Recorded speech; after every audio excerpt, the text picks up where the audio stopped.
Tivemos tantas coisas maravilhosas esta noite que eu não acho que precisemos de um sermão, e a minha mensagem será breve, mas quero que todos inclinem suas cabeças por um momento para que possamos orar juntos. Muitos de vocês que estão aqui hoje ouvindo, esta é uma hora em que você está na encruzilhada de sua vida. Você deve fazer uma escolha esta noite. O que você vai fazer? Você vai continuar no caminho largo que leva para a destruição ou vai mudar e seguir o caminho estreito que leva para a vida eterna? Essa é a escolha que só você pode fazer. Deus pode inspirá-lo, Ele pode ajudá-lo, seu Espírito pode convencê-lo, Ele pode encorajá-lo, mas somente você pode fazer essa escolha. Deus lhes deu essa capacidade de fazer essa escolha. Você é um agente moral livre, tanto quanto aceitar ou rejeitar a oferta de perdão. Você deve fazer essa escolha esta noite. E quando você ouvir a mensagem como você vai ouvir esta noite, e como você já ouviu a música, as palavras, os testemunhos, você se torna responsável 100 vezes mais. E você sabe, quem muito recebe, muito é exigido. Portanto, preste muita atenção no que você vai ouvir e responda ao chamado de Cristo. Nosso Pai, oramos para que Teu Espírito Santo convença do pecado, da justiça e do julgamento e que muitos digam sim a Cristo esta noite, pois pedimos em Seu nome que os homens esta noite, Senhor Jesus. Então, quero que vocês voltem comigo para o 9º capítulo do livro de Hebreus, e tem uma frase dessa passagem que eu quero que usemos como um texto esta noite, que diz: sem derramamento de sangue não há remissão de pecados. Sem derramamento de sangue não há perdão. Nós lemos em nossos jornais recentemente sobre os guardas vermelhos da China, marchando pelas ruas de Pequim, gritando um slogan. E era um slogan interessante. O slogan deles era: sem derramamento de sangue não pode haver revolução. Sem derramamento de sangue não pode haver revolução. O ex-presidente do corpo estudantil da UCLA, que agora é cristão, disse a um de meus associados recentemente que o sangue é o símbolo da Revolução Mundial. E disse que muitos nos campos universitários falam que o sangue se tornou o símbolo da revolução. E ele declarou que nunca teria se tornado cristão se não fosse por ter ouvido a mensagem: sem derramamento de sangue não há remissão de pecados. Então eu tenho certeza que todos nós lembramos disso, daquela noite trágica quando o senador Kennedy foi morto no hotel aqui em Los Angeles, e acho que todos nós nos lembramos de ver aquela poça de sangue na televisão, no chão, ou quando o presidente Kennedy foi morto em Dallas e a senhora Kennedy voltou a Washington e ainda havia sangue em seu vestido. Ou o sangue de Martin Luther King quando ele estava deitado na varanda daquele hotel em Memphis, Tennessee. Sangue é muito interessante que quase todas as religiões do mundo usam o sangue como um símbolo, ou usam o sangue para fazer expiação aos seus deuses ou ao Deus que eles servem. Lembro-me quando estava na faculdade que eu fiz um trabalho de faculdade em antropologia e fiz a minha tese sobre o sangue. Sangue em outras religiões. E você dificilmente encontrará uma religião em qualquer lugar do mundo que não usa o sacrifício do sangue. Por exemplo, os índios astecas da América do Sul, no Peru, matavam 20.000 pessoas todos os anos em seus altares para fazer expiação aos seus deuses. De onde eles tiraram essa ideia? Muitos deles Faziam isso tentando aplacar a ira dos seus deuses. Li em um jornal essa semana que estão oferecendo sacrifícios ao vulcão Steve em Moscou há algum tempo e perguntei ao meu guia por que a estrela vermelha, o que significa a estrela vermelha com 5 pontas. Ele disse, não sabe? Eu disse, não. Ele disse, a estrela vermelha representa os 5 continentes do mundo.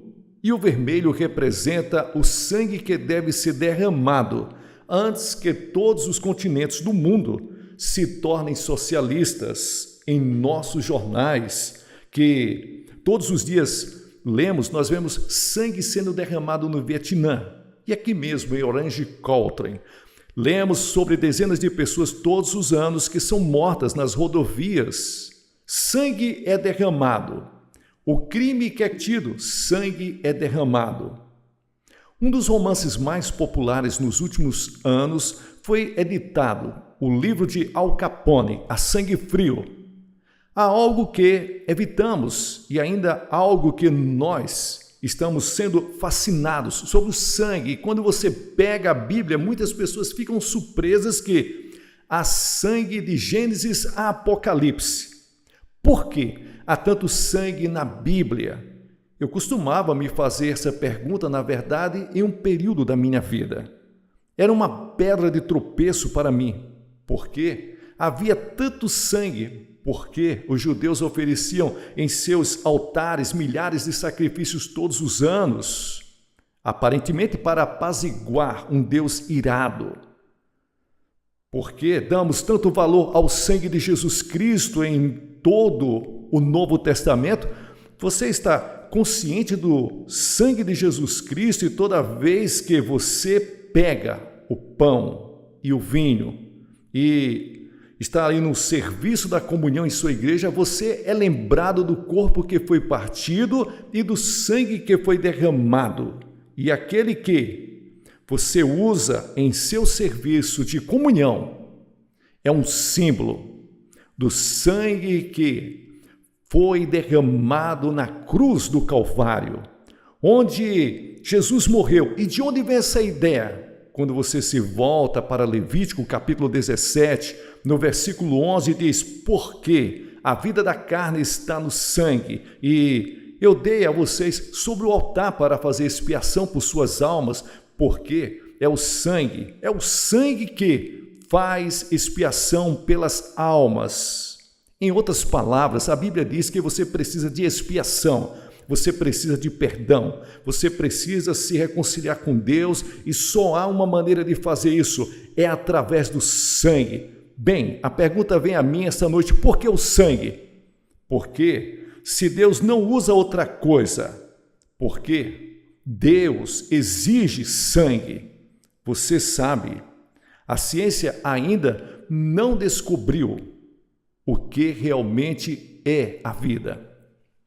Há algumas pessoas que têm uma ideia de que nos próximos anos a ciência pode ser capaz de fazer um ser humano, mas eles estão errados. Eles podem ser capazes de fazer um corpo e um cérebro, mas nunca serão capazes de fazer um espírito ou uma alma. E é isso que distingue o homem de um animal. O homem tem um espírito feito para a imagem de Deus. Vivemos em um corpo temporário, mas nosso espírito, nossa alma, sua eternidade feita para a imagem de Deus. Agora, nosso sangue circula a cada 23 segundos para que cada célula do corpo seja constantemente suprida e limpa ao mesmo tempo o sangue, carregando todo o lixo e jogando fora, sem contaminação. É a substância mais misteriosa do corpo e é composta da vida do corpo, e cada um de nós aqui, essa noite, preto, branco, vermelho, amarelo, rico, pobre, somos todos parentes, somos todos irmãos de sangue. Tentem entender isso. Deus fez de um só sangue todas as nações de homens. Todos nós estamos diante de Deus, podemos ter face diferente, mas todos nós temos a mesma origem. Viemos de Adão, todos nós temos o mesmo sangue, a mesma relação de sangue. Melvin é meu irmão, está aqui essa noite, mas todos vocês são meus irmãos e irmãs pela criação e em um sentido especial. Se você conhece Cristo, nós somos irmãos e irmãs, membros de um só corpo, de um grupo especial chamado na Bíblia de o corpo de Cristo. Mas é o sangue de Adão que corre em minhas veias. E se você é judeu, negro, branco, ou gentil, pagão, um culto, é o sangue de Adão, porque esses são os problemas, porque você vê o sangue, carrega a sentença de morte. A corrente sanguínea foi contaminada por uma doença chamada pecado. E a Escritura diz em Romanos: portanto, como por um homem o pecado entrou no mundo e a morte pelo pecado, e assim a morte passou a todos os homens para que todos venham a pecar, todos pecaram. E Deus disse: Adão, no dia em que você se rebelar contra mim, no dia que você pecar, comer dessa fruta, eu digo que você não deve comer, mas se você comer, se rebelar, você morrerá. O homem deliberadamente quebrou a lei de Deus e, portanto, recebeu a sentença de morte que caiu sobre ele. Não apenas a morte física, mas a morte eterna, separação de Deus, julgamento, inferno, separado de Deus. E separado da vida de Deus por causa do pecado. Pecado de Adão. Eu sou parente de Adão, sou filho de Adão. Por um homem, pelo homem Adão, o pecado entrou no mundo. E quando Adão caiu em desgraça com Deus, eu caí. Quando Adão recebeu a sentença de morte, eu recebi a sentença de morte. E hoje a sentença de morte pesa sobre todos os nossos irmãos e irmãs pelo mundo inteiro. Por isso que tem cemitérios testificando o que foi designado ao homem uma vez morrer. Mas esta é apenas a morte. Existem dois tipos de mortes na Bíblia: a morte espiritual. Muitos de vocês estão vivos fisicamente, mas sua alma está morta para com Deus. Não encontra felicidade e paz, segurança e realização nesta vida. Você pode ser rico, pode tornar-se poderoso, pode tornar-se popular, pode ter todos os bens materiais, mas se sente sem realização, nem satisfação, nem alegria. E muitas pessoas passam a vida inteira à procura de algo, coisas que eles nunca descobrem porque você tem a morte espiritual, você está separado de Deus. Agora, a segunda morte que a Bíblia chama é a morte eterna. Isso significa que quando você morre, seu espírito vive, mas está separado de Deus. Isso é morte espiritual, eterna. O homem sofre de envenenamento do sangue. Agora, há uma doença no sangue que não sabemos muito, chama-se leucemia. Muitas pessoas morrem todos os anos de leucemia. Mas há outra doença que é fatal para toda a raça humana no sangue, chamada pecado. E tem mortes, pessoas envenenadas, recebendo a penalidade da morte agora. Como podemos ser purificados de nossos pecados? Voltamos direto para Adão e Eva, quando Adão e Eva pecaram contra Deus e se rebelaram contra Deus. Deus poderia ter explodido esse mundo, criado um outro universo. Dificilmente saberíamos disso. Mas Deus amou o mundo de tal maneira que deu seu Filho unigênito. Deus não quis que ninguém perecesse, mas que todos viessem ao arrependimento. Deus diz a Adão: eu te amo, até mesmo quando você errou. Eu quero salvar os seus filhos, os filhos de Deus. Então Deus diz: existe uma maneira magnífica, eu tenho um plano para salvar você. Em Adão nós estávamos nus, agora não há nada de errado com a nudez. Dr. David Herbert está aqui esta noite, presidente do seminário mais completo, e ele escreveu um artigo maravilhoso sobre isso. No início, a nudez era o caminho de Deus, mas tornou-se pervertida e distorcida pelo pecado. E os homens se sentiram envergonhados porque muitos tinham consciência de que ele não era mais inocente. E os homens se esconderam de Deus e tentou semear folhas de figueira e se cobrir, mas eles não conseguiram. Muitos de vocês hoje à noite estão aqui tentando se cobrir com folhas de figueiras. E isso representa a sua religiosidade. Pode ser uma vida razoavelmente bem, suas próprias justiças, participando de igreja, tendo sido batizada, outras coisas e formalidades. Mas você pode passar por Deus de alguma forma, você pode chegar ao céu, você está costurando as folhas de figueira, tentando desenvolver sua própria salvação. A Bíblia diz, por mim sois salvos pela fé. Isso não vem de vós, é um dom de Deus, não das obras para que ninguém se glorie. Você não pode salvar a si mesmo, não pode trabalhar do jeito que você quer, você não pode comprar salvação com todo o dinheiro. Deus fez a Bíblia, a palavra de Deus, que diz que Deus saiu para o campo e matou alguns animais e fez peles para eles, derramou sangue, e ele estava ensinando ao homem daquele momento em diante que nenhum perdão de pecado pode acontecer fora do derramamento de sangue. Vamos olhar para Caim e Abel. Eles foram os dois primeiros filhos de Adão e Eva, e Deus disse que queria que eles viessem adorá-lo, e Abel trouxe um sacrifício de sangue. Caim trouxe um sacrifício de vegetais. Ele disse, eu vou trazer o melhor sacrifício que Deus já teve. Ele trouxe um sacrifício de vegetais. E é muito interessante, Deus rejeitou Caim e aceitou Abel. Por quê? Abel veio pelo caminho do sangue. E você pode ir de capítulo em capítulo ao longo da Bíblia e você encontrará a mesma história. Quando nós saímos da arca, a Bíblia diz que Noé construiu um altar ao Senhor e tomou de todos os animais limpos e de todas as aves limpas e ofereceu em holocausto ao Senhor. Lembre-se da história de Abraão e Isaque. Abraão e Sara esperavam por um menino e por um milagre. Um menino nasceu e eles o chamaram de Isaque. E quando ele era apenas um menino, Deus disse a Abraão, eu quero que você vá oferecer Isaque como sacrifício no altar.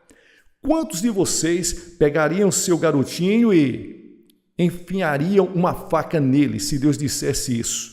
É o que Deus disse a Abraão para fazer. Você diz, quão cruel, quão pagão, quão primitivo, quão rude. Deus estava ensinando uma lição a Abraão. E sem questioná-lo, Abraão levou seu garotinho. Eles foram para o Monte Moriá, onde Jerusalém agora está localizada. E lá, ele pegou seu filho, colocou sobre o altar, levantou sua mão com uma faca e ia enfiá-la no coração de seu filho. Por ordem de Deus, quando Deus parou sua mão no ar e Abraão levantou os olhos e ele olhou e eis atrás um cordeiro, pego ali pelos chifres, e Deus mandou pegar aquele cordeiro e sacrificar no lugar de Isaque.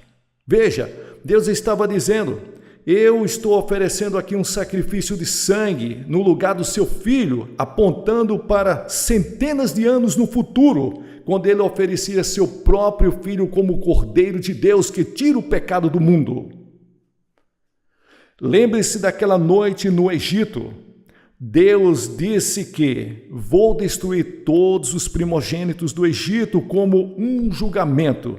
E ele disse que quero que todos vocês, israelitas, peguem um cordeiro e matem o cordeiro e depois peguem o sangue, venha aspergir no umbral da porta e o sangue será para vocês por sinal sobre a casa onde está. E quando eu vi o sangue, passarei e não trarei julgamento sobre nenhuma casa que tenha o sangue do cordeiro. Lá, onde eu vejo, ali não havia boas resoluções, não havia lágrimas que pudesse proteger, não havia obras que pudesse proteger. Deus disse, eu verei o sangue. E posso ver naquela noite no Egito um pai, ele mata o cordeiro, põe o sangue na ombreira da porta. E então, a pequena família se senta para comer e o filho mais velho está muito tenso e muito nervoso. Ele diz, pai, eu não vivi uma vida muito boa e eu pequei, eu falhei. O senhor sabe, Eu não tenho sido muito religioso, mas, Pai, você tem certeza que o sangue é suficiente? Você tem certeza que o sangue vai me dar essa cobertura? E o pai olha para o filho e diz: filho, Deus não disse que você tem que ser bom. Deus não disse que você tem que ser legal, mas quando ele vê o sangue do cordeiro, ele passará por sobre a casa, protegendo toda a família. Você vai estar seguro por causa do sangue de Cristo. Confiar nas suas obras é tolice. Você precisa confiar na cruz de Cristo. Jesus morreu na cruz, derramou seu sangue pelos nossos pecados. Isso pode parecer tolice. Pode parecer que seja algo que seja tolo. O mundo pagão, ele olha para Cristo e acha que é tolo, é ridículo, é idiota, é imbecil. Mas a tolice de Deus é mais sábia que os homens, porque Deus escolheu o sangue. Acho que uma das razões é para nos ensinar o quão feio é o pecado. Você vê, nós olhamos para o sangue e nós sentimos repulsa. O sangue é algo repulsivo. Nos afastamos do sangue e o sangue sempre nos lembra de nossos pecados. Quando vejo o sangue de Cristo, me lembro de que sou um pecador e lembro-me de que Deus me ama. Glória a Deus! É assim que os pecadores, aos olhos de Deus, repelem a Deus, se afastam de Deus. Mas isso é por causa dos nossos pecados. Quando eu vejo o sangue, por onde passarei? Olho para o Novo Testamento e nosso Senhor está chorando por Jerusalém, ele está suando gotas de sangue no jardim e assim por diante. A cruz, ele está morrendo e o sangue está descendo por seu rosto e descendo por suas mãos e do seu lado e por seus pés. 14 vezes ele previu a sua própria morte. Ele disse a Nicodemos: como Moisés levantou a serpente no deserto, assim deve o Filho do Homem ser levantado. O sangue de Cristo é mencionado no Novo Testamento 255 vezes. Por quê? A Bíblia diz, antes de tudo, o sangue ele redime tanto quanto você sabe que ele não foi redimido com coisas corruptíveis, como prata, ouro, de sua vã maneira de viver, da tradição, dos seus pais, mas pelo precioso sangue do Cordeiro de Deus, derramado na cruz do Calvário sem mancha e sem mácula. A salvação é gratuita para você, mas custa a Deus o seu Filho Jesus Cristo, que derramou o seu sangue voluntariamente por você. E a palavra redenção significa comprar de volta. Por que você precisa ser resgatado? Porque a Bíblia diz que você é o escravo do pecado. Todo aquele que comete pecado, como escravo do pecado, disse Jesus em João 8,34. Quantos de vocês essa noite escravos de seus hábitos, escravos do orgulho, escravos da inveja, escravos do preconceito? Você não quer ter preconceito contra um homem só porque ele tem uma cor diferente? Você gostaria de se livrar disto? Escravos de algumas seitas secretas em que ninguém sabe nada sobre você. Gostaria de ser livre, mas você pode. Você é escravo de algumas drogas. Você está tentando se esconder, mas ela está lá e você sabe disso. Aquela coisa secreta lá no fundo, você é um escravo. Você não pode se libertar. Jesus disse que nós somos escravos do pecado. E ele disse, eu vim para comprar você de volta e eu dei meu sangue para comprá-lo de volta. Ele pode tornar você livre essa noite. Ele pode lhes dar uma alegria, uma paz e uma segurança que você nunca conheceu antes, se você deixá-lo entrar em sua vida. Deixe-me contar a história de um amigo que escreveu um livro e diz que ele rejeitou a Deus completamente e se tornou escravo do pecado. Quantos de vocês essa noite fizeram o mesmo? Você não rejeitou a Deus abertamente como esse homem fez, mas pelo seu modo de viver e pela sua atitude, você realmente rejeitou a Deus. Você é um escravo do pecado essa noite. Você gostaria de ser livre? Ele morreu para fazer você livre. Em segundo lugar, a Bíblia ensina que somos justificados pelo sangue. Romanos capítulo 5, versículo 9. Muito mais agora, sendo justificados pelo seu sangue, seremos salvos da ira. Isso significa que nós somos justificados. Significa como se nunca você tivesse pecado. Para ser colocado diante de Deus como se você nunca tivesse cometido pecado, agora pense nisso por um momento. Deus não apenas te perdoa. Você gostaria de ser perdoado, mas Ele faz mais do que isso. Ele te justifica como se o pecado nunca tivesse sido cometido. E é feito pelo sangue de Jesus Cristo, sendo justificado pelo seu sangue. Não me pergunte como, eu não sei. Mas quando eu aceitei Jesus Cristo pela fé, eu quero te dizer, fui perdoado. Eu quero te dizer isso. Quando eu chegar na entrada do céu, não vou dizer, Senhor, meu nome é Billy Graham. Eu era aquele pregador que preguei naquelas cruzadas. Eu vou dizer, Senhor, eu estou aqui implorando. E não é nada além a não ser pelo sangue de Jesus Cristo. Essa é a senha, a única senha, a cruz de Cristo. A salvação realizada pelo sangue de Jesus Cristo, o perdão que Deus derrama esta noite, que nos torna limpo, puro, mais do que qualquer virgem que jamais viveu. A visão de Deus é que quando Ele olha para você, Ele vê você completamente limpo pelo perdão dos pecados e Deus não consegue se lembrar dos seus pecados. Você pode lembrar, mas é como se você nunca tivesse pecado. Então a Bíblia diz que o sangue nos torna todos iguais, uma língua, uma raça. Quando você está aqui nessa noite, Deus nos torna membros de um só corpo. Como é na realidade maravilhoso ser membro do corpo de Cristo, de todas as línguas, do mundo todo, de todas as raças do mundo. Deus nesse momento, Ele está olhando para nós como um só povo. E Ele está lá. Aos milhares, pessoas estão em todos os lugares, mas Deus está olhando como um só povo. Apesar de estar na China, apesar de estar no Japão, missionários que estão viajando pelo mundo, a Igreja de Cristo, Deus tem um só povo, aqui e ali, em todos os lugares. Eu suspeito que algum dia, quando a cortina de ferro for aberta, ouviremos histórias de avivamento que o mundo nunca conheceu. Na China, vai acontecer muito isso. Na Europa Ocidental, esta noite Deus está trabalhando onde membros do mesmo corpo. E quando eu encontrei cristãos no verão passado, eu conheci cristãos de todos os países da Europa Ocidental. Eu os conheci na Rússia, eu os conheci na Tchecoslováquia, na Bulgária, na Romênia, na Hungria. E em todos esses países eu conheci cristãos. Não estive na Albânia. E eu era o irmão deles no momento em que eu os conheci. Nós paramos ali, me deram um tapinha nas costas, nós choramos, foi emocionante nos ver ali. Quando falei com 1000 líderes na Europa Ocidental no verão passado, eles choraram o tempo todo. Eu contei histórias de membros do avivamento do mesmo corpo.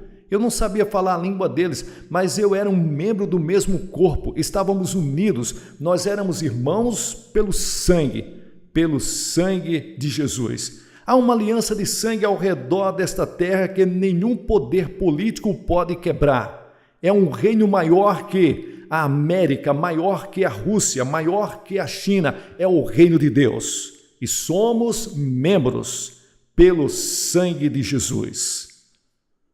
E o sangue de Cristo traz a paz. Colossenses capítulo 1, versículo 20, diz: tendo feito a paz pelo seu sangue, pelo sangue da cruz, estamos vivendo em um mundo em guerra e a sombra de uma terceira guerra mundial paira sobre o mundo inteiro. Mas o tipo de guerra de que estamos falando aqui é a guerra que está acontecendo entre Deus e o pecado. Deus faz as pazes através do sangue da cruz. Ele faz as pazes entre você e Deus. Não seria maravilhoso ir para a cama esta noite e saber que todos os seus pecados foram perdoados, que você está justificado aos olhos de Deus e você ter paz em seu coração? E a Bíblia diz que o sangue purifica Revelação capítulo 1, versículo 5. Aquele que nos amou e nos lavou dos nossos pecados em seu próprio sangue. A Bíblia diz que o sangue de Cristo reconcilia-nos. Temos bancos de sangue em várias partes do mundo. E eu me lembro de alguns anos atrás, quando eu fui operado e quase sangrei até a morte. Eles me deram transfusões e fiquei feliz por aqueles bancos de sangue. Hoje à noite há um banco de sangue ao qual podemos recorrer pela fé, que removerá nossa culpa e nossos pecados. Você sabe que existem transplantes de coração. São os médicos que estão fazendo isso no nosso tempo, e 2 fatores determinam o sucesso da operação. Ali, primeiro, tem que haver um doador.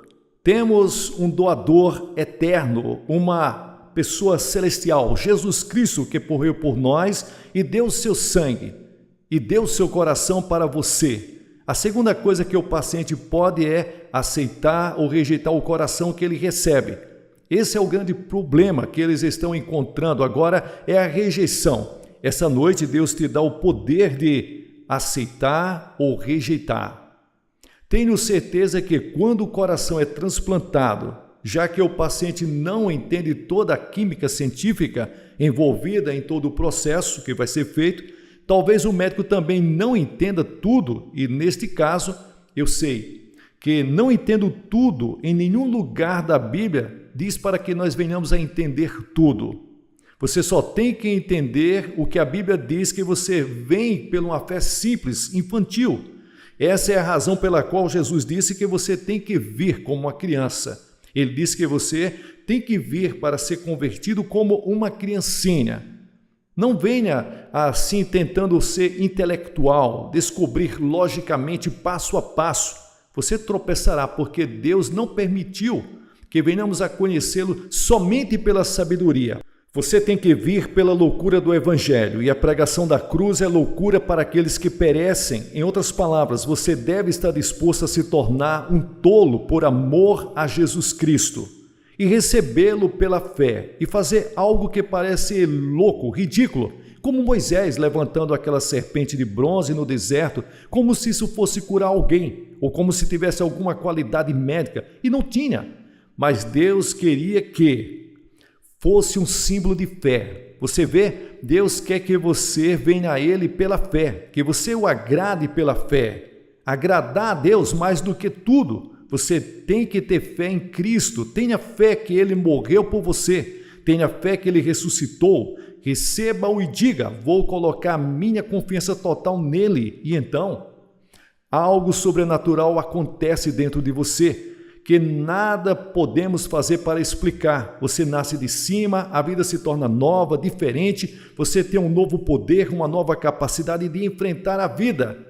A partir desse momento, tudo que eu vou pedir para você fazer essa noite é para que você receba Cristo. Pai, mãe, jovem, mulheres, crianças, vocês precisam de Cristo em seu coração esta noite. Você precisa ser perdoado de seus pecados, você quer ser justificado aos olhos de Deus, quer ser purificado esta noite. Você quer confiar no sangue de Jesus, somente no sangue de Cristo para a sua salvação. Você quer ter a vida, você quer mudar, quer aceitá-lo, recebê-lo esta noite como seu Senhor e seu Salvador. Você pode ser membro da igreja, você pode ser um oficial da igreja, você pode ser católico, protestante, um judeu.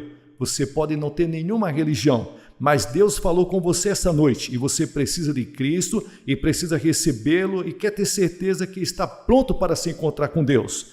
Vou pedir para que faça algo e diga, eu recebo Cristo em meu coração. Se você estiver com os amigos e parentes, eles vão esperar por você. Se você veio de ônibus, eles vão esperar. Eu peço que você se aproxime, porque cada pessoa que Jesus chamou no Novo Testamento, ele chamou publicamente. Faça isso. Ao homem que estava com o braço atrofiado, Jesus disse, venha para o meio. Se você está aqui nessa noite, está disposto a reconhecê-lo perante o seu Pai que está nos céus, você que está aí na parte de cima dessa varanda aí, você que está nas galerias, venha, vai demorar alguns minutos, talvez você esteja um pouco distante, comece a descer agora. Centenas de vocês se levantem. Se você veio com algum amigo, traga ele aqui na frente, venha. Depois que todos vierem, eu vou dizer uma palavra Vou fazer uma oração, vou dar alguma literatura e um conselheiro vai aconselhar vocês depois. Aí vocês voltam e se juntam aos seus amigos. É muito simples, mas é muito importante. Pode ser a mudança na vossa vida, para começar a viver uma vida nova, uma nova direção. E eu vou pedir